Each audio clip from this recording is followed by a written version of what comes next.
Hi everyone, 2024 সালের শেষ মুহূর্তে পোকো রিলিজ করে ফেললো another budget phone Poco M7 Pro এবং এটা শুধুমাত্র লঞ্চ হয়েছে ইন্ডিয়াতে। তবে বাংলাদেশে এই ফোনটা আসবে এই মাসে অথবা আগামী মাসের শুরুর দিকে। সো বাংলাদেশে আসলে এটার দাম কেমন হতে পারে, ফোনটার ভালো দিক খারাপ দিক সকল বিষয় নিয়ে বিস্তারিত জানাবো আজকের ভিডিওতে। আনবক্সিং করলে শুরুতে ফোনের বক্সে থাকছে একটা প্রোটেক্টিভ কেস, এরপর থাকছে 45 ওয়াটের চার্জিং অ্যাডাপ্টার, চার্জিং কেবল এবং বেশ কিছু কাগজপত্র। ফোনের লুকের ক্ষেত্রে বড় যে পরিবর্তনটা আসছে, ডুয়েল টোন ডুয়েল প্যাটার্ন, যেটা একেবারে লম্বালম্বি থাকছে। এরপরও বডি ফ্রেম প্লাস্টিকের, প্রয়োজনীয় পোর্টস অ্যান্ড বাটনসের সব কিছুই আছে। 3.5 মিলিমিটার হেডফোন জ্যাক, আয়ার ব্লাস্টার সেন্সর, স্টিরিও স্পিকার এবং USB Type-C পোর্ট। ওজন 190 গ্রামের মতো, থাকছে IP64 রেটিং। যদিও এই ফোনে মাইক্রোএসডি কার্ড ব্যবহার করা যাবে না, জাস্ট 2টা সিমই ব্যবহার করতে পারবেন। সেই সাথে কালার অপশন থাকছে 3টা, গ্রে, লেভেন্ডার এবং গ্রিন। ডিসপ্লে কথা যদি আসি, এটি 6.67 ইঞ্চের একটা ডিসপ্লে, 1.5K রেজলিউশনের একটা OLED প্যানেল থাকছে এতে এবং HDR10+এর সাপোর্ট থাকছে। এই প্যানেলের পিক ব্রাইটনেস হচ্ছে 2100 নিটস, যেটা যে কোনো লাইটিং কন্ডিশনে মোর দেন অ্যানাফ। আর স্মুথনেসের জন্য এতে থাকছে 120 Hz refresh rate, Widevine এলনের লাইসেন্স সেটাও আছে এখানে। পাশাপাশি এই ডিসপ্লেকে পরিবেশন করছে কর্নিং গোরিলা গ্লাস 5।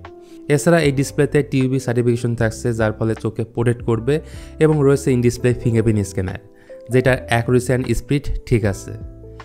এই ফোনের আরেকটি ভালো দিক হচ্ছে পারফরমেন্স।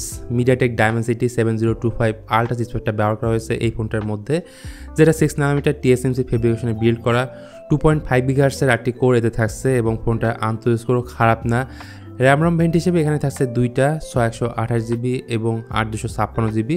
UFS 2.2 হলো এটার স্টোরেজ টাইপ অ্যান্ড LPDDR4X হলো এটার র্যাম টাইপ।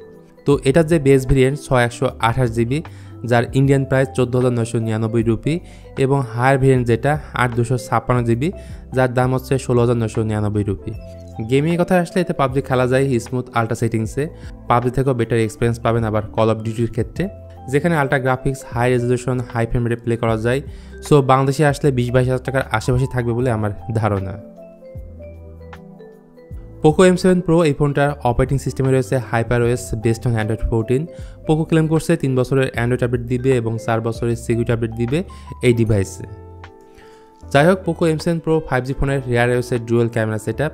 মেইন ক্যামেরা হলো 50 মেগাপিক্সেলের Sony IMX LYT600 সেন্সর, যেটা আবার OIS সাপোর্ট করে। সাথে থাকছে 2 মেগাপিক্সেলের ম্যাক্রো ক্যামেরা। তো আমার মনে হয় 20,000 টাকার উপরে প্রত্যেকটা ফোনে এখন আল্ট্রাওয়াইড ক্যামেরাটা থাকাটা অত্যন্ত জরুরি। আর ফ্রন্টে রয়েছে 16 মেগাপিক্সেলের একটা সেলফি ক্যামেরা। তো পোকোর ছবিগুলোতে আমরা যেমনটা দেখি, মানে কালার টোন যেমনটা হয়ে থাকে, এই ফোনে সেটাই দেখতে পাবেন। ছবিগুলো দেখলেই বোঝা যায় এক্সট্রা কালার বুস্টেড, যেটা ফেসবুক সহ আদার্স প্ল্যাটফর্মে আপলোড করার মতো একদমই উপযুক্ত। যেহেতু এই ফোনে OIS এবং EIS দুইটাই আছে, সো ইমেজ স্টেবিলাইজেশন দারুণ কাজ করে। ভিডিও দেখে হয়তো বুঝতে পাচ্ছেন। এবং এই ফোন দিয়ে ভিডিও রেকর্ড করা যায় সর্বোচ্চ 1080p 30 fps-এ, যদিও আমি আশা করেছিলাম অন্তত 2K রেজলিউশনের অপশনটা এখানে থাকবে। এবার বলবো এই ফোনটার ব্যাটারি ব্যাকআপ অ্যান্ড চার্জিং নিয়ে। তো পোকো M7 Proতে ব্যাটারি হিসেবে রয়েছে 5110 mAh এর ব্যাটারি, 45 ওয়াটের চার্জারটা ফোনের বক্সে দেওয়া থাকবে। আর ফোনের মধ্যে এমন এক ধরনের স্মার্ট টেকনোলজি তারা ব্যবহার করছে, যার কারণে 4 বছর পর্যন্ত ব্যবহার করার পরে ফোনটার ব্যাটারি হেলথ 80%-এর নিচে আসবে না।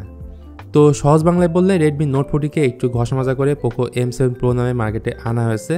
জাস্ট ডিজাইনটা একটু আলাদা, বাট স্পেসিফিকেশন কিন্তু হুবহু সেম থাকছে। তো এই ফোনটা যারা কেনার কথা চিন্তা করছেন, তারা জানুয়ারি মাসের ফার্স্ট উইকে এই ফোনটা দেশের মার্কেটে আনঅফিশিয়ালি পেয়ে যাবেন। সো আজকের মতো তাহলে এই পর্যন্তই, দেখাবে অন্য কোনো ভিডিওতে ভিন্ন কোনো টপিক নিয়ে। সেই পর্যন্ত ভালো থাকুন, সুস্থ থাকুন এবং দেখে থাকুন আপনাদের পছন্দের চ্যানেল Tech and 24।